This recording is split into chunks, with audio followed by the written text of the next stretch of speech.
선포되는 말씀이 하나님의 음성으로 들려지기를 주님의 이름으로 축원합니다. 오늘은 여러분께 봉독드릴 말씀 베드로전서 5장 6절부터 11절에 있는 말씀 가지고 믿음을 굳게 하여 마귀를 대적하라 하는 제목으로 우리가 함께 은혜 받기를 원합니다. 여러분, 옛사람들은 우리 인생을 가리켜서 고해라 이렇게 얘기를 했습니다. 여러분, 그만큼 우리는 괴로움을 겪으면서 하루하루를 살아가고 있습니다.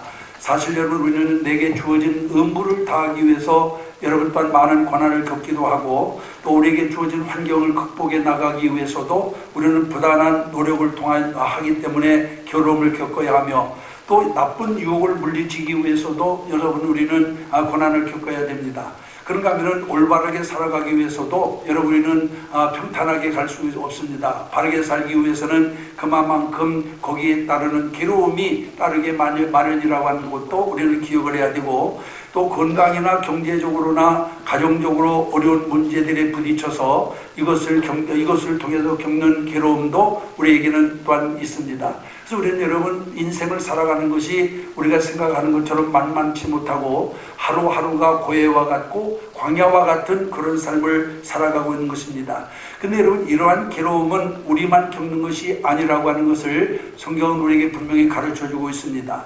복음 전파를 위해 일생을 바친 사도 바울도 여러 종류의 고난을 겪었다라고 이와 같이 성경을 통해서 우리에게 고백하고 있는 것을 볼 수가 있습니다. 우리가 고린도 후서 11장 23절부터 27절을 보면은 여러분, 사도 바울은 옥에도 수없이 많이 옥에도 갇혔고, 매도 수없이 맞았고, 또 돌로도 맞았고, 여행 도중에는 배가 파손되는 바람에 일주일을 흑암 속에서 지냈으며, 강도의 위험과 강의 위험과 광야의 위험과, 그리고 자지 못하고 줄이고 목마르고 춥고, 그리고 배고프고 헐벗음의 고통을 겪었다라고 이와 같이 말씀하고 있는 것을 볼 수가 있습니다. 한마디로 말하면 그는 죽을 뻔한 위기를 많이 겪었다라고 이와 같이 고백하고 있는 것을 볼 수가 있어요. 그런데 여러분, 인간이 겪는 고통과 괴로움 중에는 여러분 중에서 가장 무서운 것이 있다라고 한다면은 그것은 바로 마귀가 주는 고통임을 우리가 기억을 해야만 됩니다. 마귀는 사람들을 달콤하게 유혹하지만은 그 결과는 매우 비참하다라고 하는 사실을 성경은 우리에게 분명히 가르쳐주고 있어요. 마귀는 성도들이 편하고 행복하게 살도록 우리를 그냥 내버려 두지 않습니다. 마귀는 수단과 방법을 가리지 않고 위기를 조성해서 성도들로 하여금 믿음을 잃게 하고 하나님을 떠나게 만듭니다. 그리고 인생을 파멸시키는 것이 바로 마귀의 사명이라고 하는 사실을 우리가 알아야 됩니다. 이렇게 마귀가 주는 이런 위기는 누구에게나 올 수 있습니다. 심지어 마귀는 하나님의 아들로 오신 예수님까지도 유혹을 해서 위기로 몰아넣으려고 했었습니다. 그러한 마귀가 오늘 우리 성도들이라고 해서 그냥 놔둘 리가 없습니다. 여러분, 그렇기 때문에 오늘 여기 본문에 있는 말씀에 보면은 우리를 권고하기를 깨어라 근신하라고 이와 같이 말씀하고 있는 것을 볼 수가 있어요. 우리가 깨어서 근신하고 있지 못하면은 이런 마귀의 유혹에 넘어갈 수밖에 없고, 마귀의 유혹에 넘어가게 되면은 결국에 가서는 여러분, 우리의 인생이 파멸로 끝나기 때문에 여러분이 항상 깨어있는 성도가 되어야 될 것을 성경은 우리에게 가르쳐주고 있는 것을 보게 됩니다. 여러분, 일기예보에 제일 관심을 가진 사람이 누구일까요? 아마 요즘에는 저나 여러분들이나 다 같이 일기예보에 상당히 여러분 또한 관심을 많이 가지리라고 생각합니다. 왜냐하면 연일 연야 아이와 또 여러분들이 또한 펼쳐지는 이 미세먼지 때문에 아마 여러분들이나 저나 많은 스트레스를 받고 있으리라고 생각하고, 오늘은 좀 어떨까 해가지고 여러분 뉴스 시간은 말미에 있는 일기예보 시간을 아마 여러분들이 관심을 가지고 아이와 시청하리라고 생각합니다. 근데 여러분, 실상 일기예보에 제일 관심을 가진 사람은 농사를 짓는 농부와 고기를 잡는 어부가 아닐까, 저는 그렇게 생각합니다. 왜냐하면 그들이 하는 일들은 날씨와 깊은 관련이 있기 때문에 그렇습니다. 여러분, 농부들은 일기예보를 듣고 피해를 미리 방지하고, 또 어부들은 일기예보를 듣고 출항 여부를 결정을 합니다. 그래서 여러분, 날씨로 인해서 겪게 될 피해를 줄이고 위기를 지혜롭게 극복해 나가게 되는 겁니다. 여러분, 우리 신앙생활도 마찬가지라고 저는 생각합니다.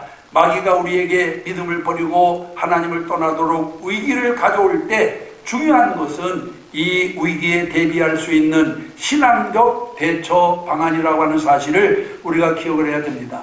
여러분, 마귀가 여러분들 우는 사자같이 삼킬 자를 두루 찾는다 하더라도 여기에 대비할 수 있는 방법만 우리가 가지고 있으면, 여러분, 악한 원수 마귀가 아무리 여러분 우리를 미혹한다 할지라도 여러분 그 미혹에 넘어지지 않게 될 줄로 믿습니다. 위기의 징조가 나타날 때 미리 믿음으로 대비할 수만 있다면은 여러분 위기를 지혜롭게 극복할 수가 있습니다. 그러면은 마귀가 어떤 통로를 통해서 우리에게 위기를 가져다 주는지, 그리고 또한 아니면은 그 위기를 극복하는 신앙인이 되기 위해서는 우리가 어떻게 해야 될 것인가를 오늘 주어진 말씀을 통해서 우리가 살펴보면서 은혜 받기를 원합니다. 우선 여기 성경에 있는 말씀 가운데 보면은 여러분 또한 신앙의 위기는 오늘 여기 성경에 있는 말씀 가운데 보면은 게으름을 통해서, 즉 태만을 통해서 우리에게 다가온다라고 하는 사실을 기억을 해야 될 줄로 믿습니다.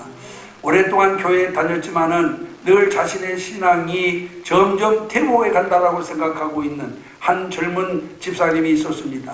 주변에 다른 사람들은 이와 같은 기도원에도 가고 금식 기도도 하고 또한 전도도 하고 이와 같이 열심히 주를 위해서 헌신도 하는 것을 보면서 저것이 신앙의 놀라운 발전이라고 저는 느꼈어요. 그런데 이들에 비해서 자신은 늘 제자리 걸음만 하고 있다라고 이렇게 생각을 했습니다. 왜냐하면은 다른 사람과 함께 기도도 한번 가보지 못했고, 다른 사람처럼 금식 기도도 한번 해보지 못했고, 다른 사람처럼 철야 기도도 한번 해보지 못했고, 다른 사람처럼 나가서 열심히 전도한 적도 없기 때문에 왜 저 사람들은 저렇게 믿음이 정말로 일단 점점 발전해 가는데 나는 요 모양 요 꼴일까, 이렇게 생각하면서 도대체 내 신앙생활의 문제가 뭔가 라고 하는 것을 가지고 고민하기를 시작을 했습니다. 그래서 자기도 이제는 다른 사람들과 마찬가지로 이렇게 기도원도 가고 금식 기도도 하고 열심히 성경도 읽고 그 다음에 전도도 하고 하려고 마음이 결심합니다마는, 그러나 한두 번 하다가는 다시 여러분 또한 옛 생활로 돌아가고 하는 자신을 발견하게 되었어요. 그러면서 그는 고민만 했습니다. 왜 나는 이렇게 정말 다른 사람과 같이 못할까라고 고민을 하고 있을 때 그 신실한 믿음을 가졌던 그 부인이 그에게 핀잔을 주면서 이렇게 말합니다. 당신의 문제가 뭔지 압니까? 당신의 문제는 방법이 잘못된 것이 아니라 당신의 나태함 때문입니다. 게으름 때문입니다. 라고 이렇게 지적을 해 주었다라고 합니다. 그러자 이 젊은 집사가 그 아내의 지적을 받고 충격을 받은 다음에, 나에게 있어서 문제는 다른 것이 아니라 바로 게으름이구나 라고 하는 것을 깨닫고, 그때부터 아이와 또한 회개를 하고 그 게으름을 극복하고 열심히 신앙생활하는 모습으로 발전해 갔다라고 하는 그런 이야기가 있습니다. 여러분, 이 집사님의 이야기는 바로 우리의 이야기일 수도 있습니다. 신앙생활을 잘하려 하면서도 예배에 소홀히 하고 성경을 읽거나 기도생활을 등한시하며 교회와 점점 멀어지는 그런 성도들이 많이 있습니다. 이런 사람들은 여러분 아무리 생각을 고쳐먹고 또한 어떤 방법으로든지 주를 섬기려고 한다 하더라도 여러분 그 근본적인 게으름 때문에 여러분 그 신앙의 발전을 이룰 수 없다라고 하는 사실을 우리가 기억을 해야 될 줄로 믿습니다. 여러분, 성도는 신앙생활의 연조가 깊어질수록 자신의 삶이 주님과 더욱더 가까워져야 될 줄로 믿습니다. 주님과 멀어지게 되면은 그 틈 사이로 마귀가 들어와서 역사를 하는 거예요. 그럴 때 우리는 할 수만 있으면 주님과 나 사이에 틈이 생기지 않도록 해야 됩니다. 그래야 여러분 마귀의 역사를 우리가 미리 방지할 수가 있는 겁니다. 그런데 여러분 주님과 틈이 너무너무 많이 벌어지게 되면은 결국 마귀가 그 틈을 이용해서 역사함으로 말미암아 우리를 하나님에게서 멀어지게 만들고 신앙생활을 제대로 하지 못하게 만들기 때문에 사실상 여러분 주님을 믿으면서도 믿음을 통해서 아무런 열매도 맺지 못하게 된다라고 하는 사실을 우리가 기억을 해야 될 줄로 믿습니다. 여러분, 우리가 성경 마태복음 26장에 보면은 베드로는 예수님을 따르던 12 제자 중에서 여러분 제일 주님으로부터 신임을 받는 수제자였습니다. 예수님께서 제자들에게 묻습니다. 너희는 나를 누구라 하느냐? 라고 물었을 때 여러분, 주는 그리스도시요 살아계신 하나님의 아들이시니이다 라고 고백함으로써 예수님으로부터 여러분 그런 칭찬을 받은 사람입니다. 그런데 예수님이 잡히시기 전에 베드로와 야고보와 요한을 데리시고 겟세마네 동산으로 기도를 하러 가셨어요. 예수님은 함께한 제자들에게 자신을 위해서 기도할 것을 간절히 당부를 했습니다. 그러나 베드로는 깊은 잠에 빠져가지고 주님이 그렇게도 부탁을 했는데도 불구하고 기도를 하지 못했어요. 여러분, 예수님께서 체포되어 대제사장의 집으로 끌려가실 때 베드로는 예수님 곁에서 가까이 따르지 못하고 멀찌감치 주님을 따랐다라고 말씀하고 있습니다. 결과 어떻게 됐습니까? 베드로는 예수님을 모른다고 3번이나 부인을 했어요. 여러분, 그것도 총칼을 든 군대 앞에서 부인한 것이 아니에요. 왕 앞에서 부인한 것이 아닙니다. 여러분, 어린 계집종 앞에서 3번이나 예수를 부인하고 마지막 3번째는 여러분 저주하면서 부인했다라고 이와 같이 말씀하고 있는 것을 보게 됩니다. 베드로가 예수님의 제자가 된 후에 맞은 최대의 위기였습니다. 예수님의 수제자였고 예수님으로부터 칭찬과 신임을 받던 베드로가 왜 이렇게 되었습니까? 여러분, 한마디로 그는 피곤을 핑계 삼아서 게으름을 배웠기 때문에 그렇습니다. 주님은 얼마나 간절히 기도했으면 이마에서 흐르는 땀이 피와 같이 변했습니다. 그러면서 3번이나 제자들에게 당신을 위해서 기도해 줄 것을 간절히 당부했는데 여러분, 제자들은 피곤을 이기지 못하여 그만 다 잠을 자고 말았다라고 말씀하고 있어요. 여러분, 신앙생활을 하면서 이 게으름과 나태가 얼마나 우리의 무서운 적인가를 다시 한번 깨닫게 하는 그런 말씀인 줄로 믿습니다. 깨어서 기도하지 못하고 깨어서 열심을 내지 못하도록 하는 것, 바로 이 나태와 게으름이라고 하는 사실을 우리가 분명히 기억을 해야 될 줄로 믿습니다. 여러분, 하나님은 적당히 믿는 것을 원치 않아요. 여러분, 또 성경은 분명히 주께서 우리에게 말씀하십니다. 여러분, 힘을 다하고 정성을 다하고 뜻을 다하고 목숨을 다하여 주 너의 하나님을 사랑하라고 말씀하고 있습니다. 우리가 여러분 주님을 믿는 믿음은 형식이 되어서는 안 됩니다. 여러분, 전지전능하신 하나님을 믿는 사람들이 그저 대충 뭐 내 할 일 다 하고 또한 내볼 일 다 본 다음에 남는 시간 가지고 하나님께 예배 드리려고 하는 이런 자세부터 우리는 고쳐야 될 줄로 믿습니다. 우리는 지금 사순절을 보내고 있습니다.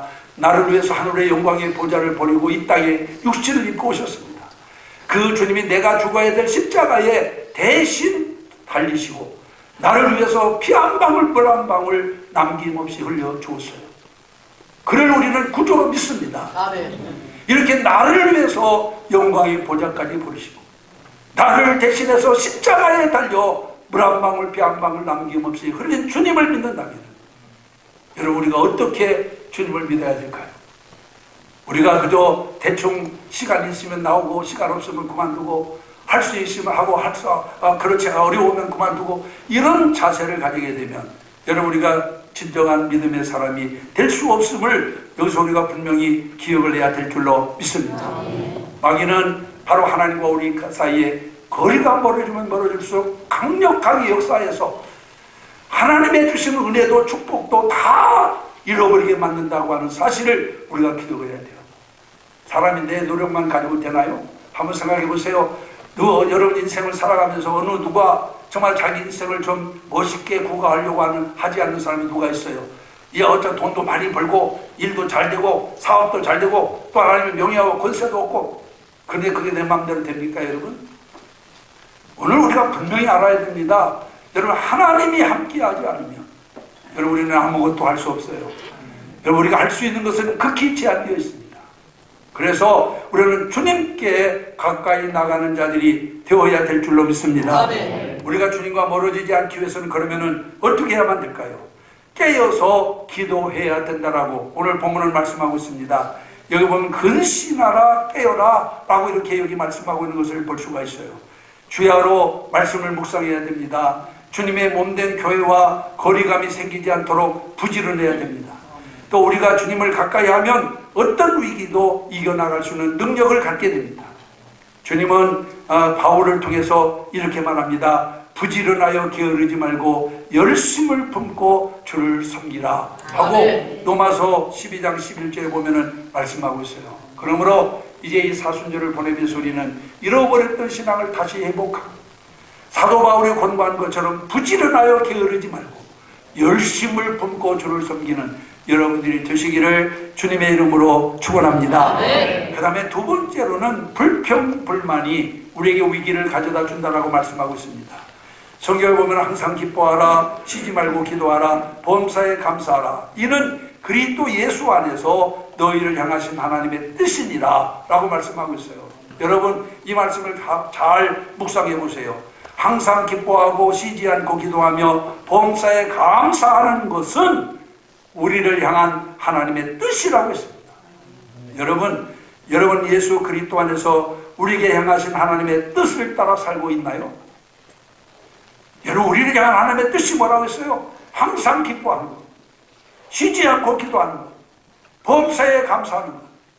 그러면 여러분들은 항상 기뻐하십니까? 여러분 쉬지 않고 기도하고 있나요? 범사에 감사하십니까? 기뻐하고 기도하고 감사하기보다는 조금만 어려움만 있어도 하나님께서 베풀어 주신 은혜를 잃어버리고 불평불만이 가득한 삶이 우리의 현실이 아닌지 한번 살펴봐야 될 줄로 믿습니다. 마귀는 불평과 불만으로 가득한 성도에게 찾아와서 마음을 흔들어 놓고 믿음을 잃어버리게 하여 죄를 짓게 만듭니다. 우리는 이 사실을 분명히 알아야 돼요. 여러분 출애굽한 이스라엘 백성들 앞 보세요. 하나님의 은혜로 430년간의 종살이를 종식하고 이제는 자유의 몸으로 출애굽해서 광야길로 가게 되었습니다. 그때 그들은 조그만한 어려움이 와도 출애굽을 통해서 하나님께서 자기들에게 베풀어 주신 그 구원의 은혜를 잃어버리고 하나님과 모세에게 불평불만을 토로한 것을 보게 됩니다. 여러분 민수기 11장에 보면은 이스라엘 백성들 중에 섞여 사는 무리들이 과거 애굽에 있을 때 먹었던 좋은 음식을 들먹이면서 불평을 했습니다. 그러자 온 이스라엘 백성들이 그들에게 동조하며 함께 불평하고 불만을 토로했어요. 그런데 놀라운 것은 민수기 11장 15절에 보니까 여러분 백성들이 자기 천막에서 우는 소리를 들은 모세도 여러분 또한 하나님을 불평하면서 불평 섞인 기도를 드립니다. 뭐라고 기도합니까? 민수기 11장 15절에 보니까 내게 은혜를 베푸사 즉시 나를 죽여 나로 나의 곤고함을 보지 않게 하옵소서. 이게 여러분 백성들의 원망과 불평을 들은 모세가 하나님께 드린 불평의 기도예요. 이럴 바에는 나를 죽여서 차라리 이런 소리를 듣지 않게 하옵소서 라고 이렇게 하나님께 기도했어요. 그런데 여러분 놀라운 것은 하나님은 모세의 불평 섞인 기도도 들으셨어요. 그래가지고 이튿날 하나님께서는 바람으로 메추라기 떼를 몰아서 이스라엘 진영과 그 일대에 그냥 또한 덮여버렸습니다. 그래서 이스라엘은 다음 날까지 메추라기를 다 모으고 난 다음에 그것을 말리려고 진 사방에 널어놓았습니다. 그런데 그들이 그 고기를 먹기도 전에 하나님께서 진노하셔서 무서운 재앙을 내려 그들을 다 죽여버립니다. 그런데 그들이 여기 보니까 재앙으로 죽은 사람들을 그때 죽은 사람들을 매장을 했는데 그 매장을 하고 난 다음에 그 무덤의 이름을 무엇이라고 지었느냐? 기브롯 핫다와라고 하고 지었습니다. 이 기브롯 핫다와는 다시 탐욕의 무덤, 욕심의 무덤이라고 하는 그런 뜻이에요. 여러분 이 말을 통해서 우리가 알 수 있는 게 뭐예요? 왜 그들이 죽었습니까? 그렇게 고기가 먹고 싶다고 아우성을 치면서 원망 불평했는데 저 말을 따라 그렇게 많은 메추라기 떼를 몰아다 주어서 이걸 잔뜩 쌓아 왔는데 왜 죽었습니까? 불평하고 원망하다가 죽었어요. 여러분 하나님께서 베풀어 주신 은혜를 잃어버리고 탐욕으로 불평하던 자들의 최후를 여기서 우리는 볼 수가 있습니다. 하나님 이스라엘 백성들의 불평에 찬 기도도 들어 응답해 주셨습니다. 그러나 그들의 불평한 죄에 대해서는 철저한 심판을 내리셨다라고 하는 사실을 여기서 우리는 기억을 해야 될 줄로 믿습니다. 시편 37편 8절에서 하나님은 이렇게 권고하고 있습니다. 불을 그치고 노를 버리라. 불평하여 말라. 행하게 치우칠 뿐이니라. 여러분 불평으로는 하나님의 뜻을 이루지 못합니다. 하나님을 원망해 가지고는 하나님의 뜻을 이룰 수 없습니다. 불평은 마귀가 가져다주는 위기의 함정임을 우리가 기억을 해야 될 줄 믿습니다. 사랑하는 성도 여러분, 지금 여러분이 겪고 있는 상황이 도저히 어렵고 힘들다라고 해서 불평하고 있습니까? 여러분, 그 불평하지 말고 감사하시기를 바랍니다. 하나님께서는 감사하는 사람에게 하늘문을 여서요, 불평하는 사람에게는 여러분 하나님이 접근하는 게 아니라 누가 접근하느냐? 마귀가 접근하는.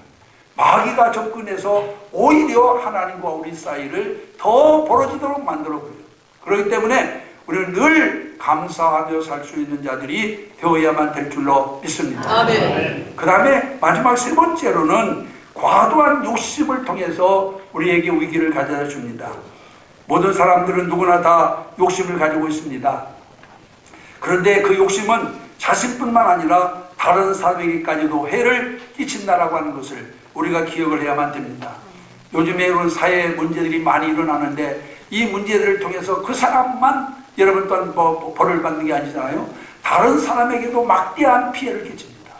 특별히 여러분 요즘 음주 운전자들, 이런 술 잔뜩 먹고 운전하는 사람들, 이 사람들이 눈이 딱 이렇게 돌아가니까 역주행하지 않습니까? 차가 가는 길로 막 역주행해서 오다가 그 사람과 부딪혀가지고 저만 죽으면 상관없는데 아무 죄가 없는, 법대로 잘 운전하고 있는 다른 사람까지도 여러분 또한 죽게 하고 그 가족에게 큰 불행을 가져다주는 사람들, 여러분 우리가 자주 봅니다. 비단 음주만 이렇게 들었습니다만은 음주 외에도 요즘 텔레비전에서 나오는 뉴스 대부분은 여러분 좋은 소식보다는 이렇게 불행한 소식인데, 그것도 자기 혼자만 그런 게 아니라 그로 말미암아 다른 사람에게까지도 막대한 피해를 주고 있는 것을 보게 됩니다. 오늘 여러분, 우리가 지나친 욕심은 결국에 가서는 자신뿐만 아니라 다른 사람에게까지도 씻지 못할 상처를 안겨준다라고 하는 사실을 우리가 기억을 해야 될 줄 믿습니다. 우리는 욕심을 부리되 여러분 또한 과욕은 버려야 됩니다. 여러분, 욕심 없는 사람 누가 있어요? 저도 사실 목사지만 욕심이 있습니다. 저도 누구 못지않게 개주가는 큰 교회를 이같이 섬기는 목사가 되고 싶고, 또는 누구 못지않게 나도 좋은 차 타고 다니고 싶고, 나도 욕심이 있어요. 그러나 우리가 잘 알아야 될 것은 과욕은 반드시 불행을 몰고 온다라고 하는 사실을 기억하시기를 바랍니다. 그래서 과욕을 부리면 안 돼요. 왜냐하면 과욕을 부리게 되면은 하나님이 접근하는 게 아니라 마귀가 접근하기 때문에 그렇습니다. 우리가 요한복음 12장에는 마리아가 예수님께 향유를 붓는 사건에 대해서 기록을 하고 있습니다. 이때 여러분, 가룟 유다는 예수님께 부은 그 향유를 300데나리온에 팔아가지고 가난한 사람들에게 나눠주는 것이 훨씬 좋지 않았느냐, 왜 그 귀한 향유를 허비하느냐 하면서 마리아를 책망을 합니다. 그때 여러분, 예수님께서 뭐라고 말씀했어요? 예수님께서 오히려 가룟 유다의 이런 책망을 부당하게 여기시고, 이 마리아의 향유를 정말 일단 그 주님께서 정말 일단 그 사랑으로 받으신 내용이 성경에 기록되어 있습니다. 근데 여러분, 이 가룟 유다가 마리아를 책망한 이유가 뭐냐? 정말로 가난한 사람을 생각하기 때문에 그러냐? 저는 그렇게 보지 않아요. 정말로 가룟 유다가 가난한 사람들을 생각했기 때문에 이 300데나리온이나 되는 엄청난 돈을 그들에게 줬으면 더 여러분 효율적으로 활용할 수 있지 않겠느냐라고 말한 것이 아니라, 가룟 유다가 책망한 진짜 이유는 300데나리온의 돈이 탐이 났기 때문이었어요. 돈에 대한 욕심이 가득한 그에게 마귀는 예수님을 팔라는 생각을 넣어주었죠. 이게 요한복음 13장 2절에 보면은 마귀가 돈에 대한 욕심을 가지니까 마귀가 그 마음속에 네 선생을 팔면 30냥을 받지, 은 30냥 받지 않느냐, 팔아라 하고 얘기하죠. 우리가 요한복음 18장 28절부터 19장 16절까지 보면은 권력과 명예욕 때문에 예수님께 사역을 선고한 사람이 나옵니다. 그게 바로 누구냐면은 빌라도 총독이에요. 여러분, 유대인들은 예수가 자칭 왕이라고 하는 것을 가이사에 대한 반역이라고 주장을 했어요. 그렇기 때문에 황제에 대해서 반역하고 있는 사람을 그냥 놓아준다라고 하는 것은 당신도 반역자와 똑같다 라고 하면서 유대인들이 막 이렇게 여론을 몰고 가니까 빌라도가 가만히 생각해도 아무리 살펴봐도 예수에게 그를 죽일 만한 아무런 죄가 없었어요. 그런데 지금 여론이 그가 왕에 대해서 반역한다라고 한다면 왕에 대한 반역자를 처단하지 않고 풀어준다라고 하는 것은 너도 반역자가 된다라고 이렇게 몰아붙이니까 자기 정치 경력에 행여라도 오점이 남길까봐 정말 어떤 자기가 살펴볼 때는 무지한데 예수님께 죄를 씌워가지고 고난과 십자가를 지게 하는 그런 이와 같은 벌을 내리게 됩니다. 마귀는 과도한 욕심을 가진 가룟 유다와 빌라도에게 예수님과 진실을 외면하게 만들었어요. 그리고 예수님께 채찍과 십자가의 고난을 당하게 만들었습니다. 마귀는 오늘 우리에게도 과도한 욕심을 통해서 죄를 짓게 만듭니다. 그래서 우리의 영혼을 파멸시키는 거예요. 그래서 우리는 과도한 욕심을 피해야 됩니다. 이건 결국 마귀를 불러오는 것이 되고 마귀가 역사하면 우리 인생은 끝장입니다. 파멸인 거예요. 여러분, 원숭이를 잡아다가 파는 그 사람들이 아프리카 토인들이 있는데 이 사람들이 원숭이를 어떻게 잡느냐, 언제가도 말씀드린 기억이 납니다마는 원숭이를 잡을 때 원숭이의 약점을 교묘하게 이용해 가지고 원숭이를 잡는다라고 그래요. 그 사람들이 원숭이를 잡기 위해서는 조롱박을 하나 가지고 그 속에 원숭이 손이 파듯이 들어갈 만한 작은 구멍을 내고 그 속에는 모든 박속을 다 끄집어낸 다음에 그 속에다가 원숭이가 가장 좋아하는 바나나를 가득 채워놓는다고 해요. 그러면은 이 원숭이들이 자기가 좋아하는 바나나를 먹기 위해서 그 구멍에 억지로 손을 집어넣고 그 다음에 할 수만 있는 대로 그냥 한 주먹 많이 그 바나나를 움켜쥔 다음에 그 다음에 이것을 꺼내려고 하니까 바듯이 들어갔는데 움켜진 손이 나올 수가 없잖아요. 그런데 여러분, 놀라운 것은 원숭이는 손에 든 음식을 절대로 넣지 않는 욕심이 있다라고 해요. 그래서 이것을 그냥 먹이를 포기하고 손을 오버려서 빼면 금방 빠지는데 절대로 먹이를 포기하지 않기 때문에 이걸 그냥 빼려고만 노력을 한다고 해요. 그래서 나중에 원숭이 잡는 사냥꾼들이 왔는데도 그걸 놓지 않고 그냥 거기에 계속 매달려 있다가 결국은 사냥꾼들에게 잡히고 그리고 사냥꾼들에 의해서 그가 다른 사람들에게 팔려가게 된다라고 하는 그런 이야기를 제가 어느 책에서 읽어본 적이 있습니다. 여러분, 원숭이가 잡히지 않는 길이 있으면 그 길이 무엇일까요? 원숭이가 잡히지 않는 길은 오직 욕심을 버리는 거예요. 자기 먹이에 대한 욕심만 버리면 언제든지 달아날 수가 있어요. 그런데 그 욕심 때문에 위기를 맞게 되고 결국에는 파멸에 이르게 된다라고 하는 것을 우리가 기억을 해야 됩니다. 사랑하는 성도 여러분, 우리는 사람이 욕심으로부터 벗어나는 것은 쉬운 문제가 아니지만 우리 성도들은 과도한 욕심을 버리는 자들이 되어야 될 줄 믿습니다. 여러분, 그러면은 사람의 욕심으로부터 벗어나기 위해서는 어떻게 해야 되느냐? 갈라디아서 5장 16절에 보니까 이렇게 말씀하고 있습니다. 내가 이르노니 너희는 성령을 쫓아 행하라. 그리하면 육체의 욕심을 이루지 아니하리라. 여러분, 뭐라고 말씀하고 있어요? 육체의 욕심을 이루지 않기 위해서는 성령을 쫓아 살아야 된다라고 말씀하고 있습니다. 여러분, 성령을 쫓아 산다는 것이 뭐예요? 성령을 쫓아 산다라고 하는 것은 성령 안에 머무는 것입니다. 성령으로 충만한 삶입니다. 여러분, 충만한 자는 더 이상 아무것도 담을 수가 없어요. 물에 이 잔에 물이 가득 차 있으면은 여러분 더 이상 아무것도 담을지 못해요. 그러나 이 잔에 물이 없으면 무엇이든지 담는 대로 담겨질 수가 있어요. 우리가 성령으로 충만하게 채우고 있으면 마귀가 별의별 것으로 다 유혹을 해도 채우지 못합니다. 그렇기 때문에 오늘 여기 본문에 있는 말씀 가운데 보니까 여러분, 우리가 정말 욕심을 조절할 수 있는, 욕심을 절제할 수 있는 능력이 어디에 있느냐? 성령 충만하면 여러분 모든 욕심을 절제할 수 있습니다. 욕심에서 벗어날 수 있습니다.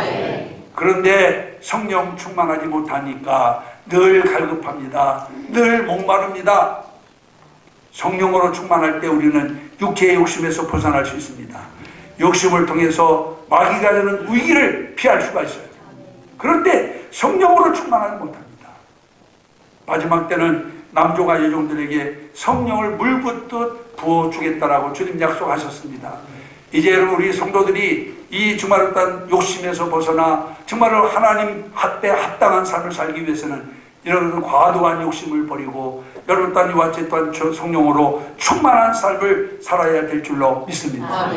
오늘 아침 2부 예배에 참여하신 사랑하는 성도 여러분, 우리는 인생을 살아가면서 감당하기 어려운 위기들을 많이 만나게 됩니다. 그런 위기 중에서도 마귀가 주는 위기는 더욱 감당하기가 어렵습니다. 마귀는 틈을 찾아 그것을 통해서 우리를 파멸시킵니다. 그 통로는 다름이 아닌 게으름과 불평과 욕심이라고 말씀하고 있어요. 이러한 통로를 통해서 마귀는 위기를 조성해서 우리로 하여금 하나님의 은혜를 잃어버리게 만들고 믿음을 잃어버리게 해서 하나님을 떠나게 만듭니다. 우리가 모양으로는 하나님을 섬기는 것 같지만은 그 마음이 하나님께서 멀리 떨어져서 결국 하나님과 상관없는 삶을 살게 한다 그 말이에요. 우리에게 주신 위기를 가져주는 마귀를 어떻게 이길 수 있느냐? 이제 오늘 본문을 통해서 결론을 내리려고 합니다. 오늘 여기 본문 9절에 보니까 뭐라고 말씀하고 있어요? 너희는 믿음을 굳건하게 하여 그를 데려가라. 이는 세상에 있는 너희 형제들도 동일한 고난을 당하는 줄 압니다. 그렇게 말씀하고 있어요. 자, 여러분 여기 우리에게 위기를 가져다주는 마귀를 어떻게 이길 수 있느냐? 너희는 믿음을 굳건하게 하여 저를 대적하라고 말씀하고 있습니다. 마귀를 대적할 수 있는 가장 중요한 요소는 믿음입니다. 그래서 믿음은 모든 위기를 극복하는 힘입니다. 모든 문제를 해결할 수 있는 열쇠입니다. 그러나 우리는 마지막 때가 가까울수록 더 철저히 하나님을 의지하고 살아야 돼요. 하나님을 믿고 살아야 됩니다. 그런데 성경은 뭐라고 말합니까? 인자가 다시 올 때 너희 중에 믿는 자를 보겠느냐 라고 주님은 탄식합니다. 말세가 가까울수록 우리의 믿음이 점점 나약해진다 그 말이에요. 더 뜨거워져야 되는데 우리의 믿음이 약해진다 그 말입니다. 사랑하는 성도 여러분, 이제 우리 성도들은 마지막 때가 가까울수록 더 굳건한 믿음으로 주님을 의지하는 여러분들이 되시기를 바랍니다. 여러분, 이 사순절 기간은 주님의 십자가를 깊이 묵상하는 주입니다. 나에게 베푼 주님의 은혜와 사랑을 다시 한번 기억하면서 이제는 주님께서 멀어졌던 우리가 당자가 아버지 집으로 다시 돌아가듯 여러분이 하나님을 향하여 여러분 딴 여러분들이 선한 양심이 하나님을 향하여 정말 더 가까이 나가게 되기를 주님의 이름으로 축원합니다. 그래서 모든 악한 마귀를 대적하고 승리로운 삶을 살아가는 여러분들이 되시기를 주님의 이름으로 축원합니다. 기도하겠습니다. 이 시간 나같이 합심해서 한음성으로 주님 앞에 기도합니다. 오늘 말씀